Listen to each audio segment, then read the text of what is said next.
हरिओम. आज बुधवार 2 एप्रिल 2025. सद्गुरू ब्रह्मचैतन्य गोंदवलेकर महाराज यांच्या प्रवचनाचा आजचा हा भाग ऐकूया. सत्संगतीचे 2 प्रकार. महाराज आपल्याला सांगतायत की सत्संगती अति अपूर्व काम करणारी आहे. संतांची संगत 2 प्रकारे होऊ शकते. एक संतांच्या देहाची आणि दुसरी संतांनी सांगितलेलं साधन करीत राहण्याची. यापैकी म्हणजे संतांच्या देहाची संगती लाभणं फार कठीण आणि दुर्मिळ. कारण संत जरी खरा असला तरी त्याला ओळखणं कठीण असतं आणि पुष्कळदा त्याच्या बाह्य वागणुकीवरून मनात विकल्प येण्याचा संभव असतो. आणि एखाद्या भोंदूशीच गाठ पडली तर त्याच्या संगतीपासून नुकसान हे ठरलेलंच आहे. म्हणून पहिला म्हणजे संतांच्या देहाच्या संगतीचा मार्ग हा पुष्कळदा धोक्याचा ठरण्याचा संभव असतो. दुसऱ्या मार्गाने जाण्यात म्हणजे त्यांनी सांगितलेलं साधन करण्यात बिलकुल धोका नसतो. कारण खरा संत काय किंवा भोंदू साधू काय कोणीही झाला तरी तो दुसऱ्याला सांगताना खरं आणि बरोबर असेल तेच सांगेल.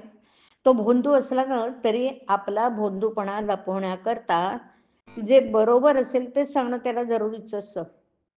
साधकाने शुद्ध भावनेने ते साधन केलं की सत्संगतीचा फायदा मिळून त्याचं काम होतं. खऱ्या संतांच्या देहाच्या संगतीचा लाभ जर दैववशात प्राप्त झाला तर मात्र काम बेमालूम होतं. ज्या वाहनाचा आपण आश्रय करतो त्या वाहनाचा वेग हा आपला वेग होतो. फक्त त्या वाहनात निश्चल बसून राहणं एवढंच आपलं काम असतं. तसे आपण खऱ्या संतांजवळ नुसते पडून राहावं. संतांच्या संगतीत आपली कृती अशी काहीच नसते, नुसतं अस्तित्व असतं. आणि मग त्यामुळे अहंकाराला वाव न राहून वासनेचा क्षय व्हायला फार मदत होते.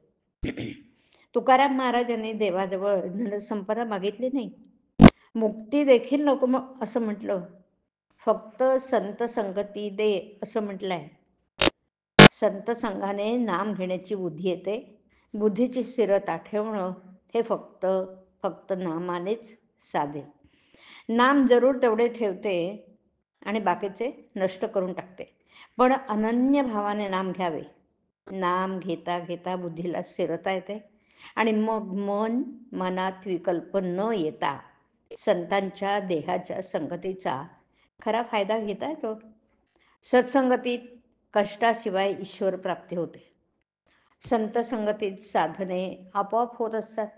त्यांच्या पूजनाबरोबर पूजन, भजनाबरोबर भजन, श्रवणाबरोबर श्रवण, स्मरणाबरोबर स्मरण आपोआप होतं.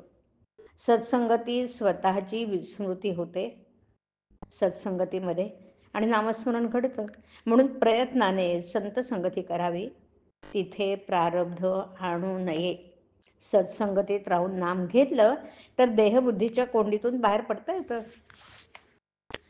संतांना जे आवडतं ते आपल्याला आवडणं म्हणजे त्यांचा समागम करणे होय. हरिओम. हरिओम तत्सत. हरिओम.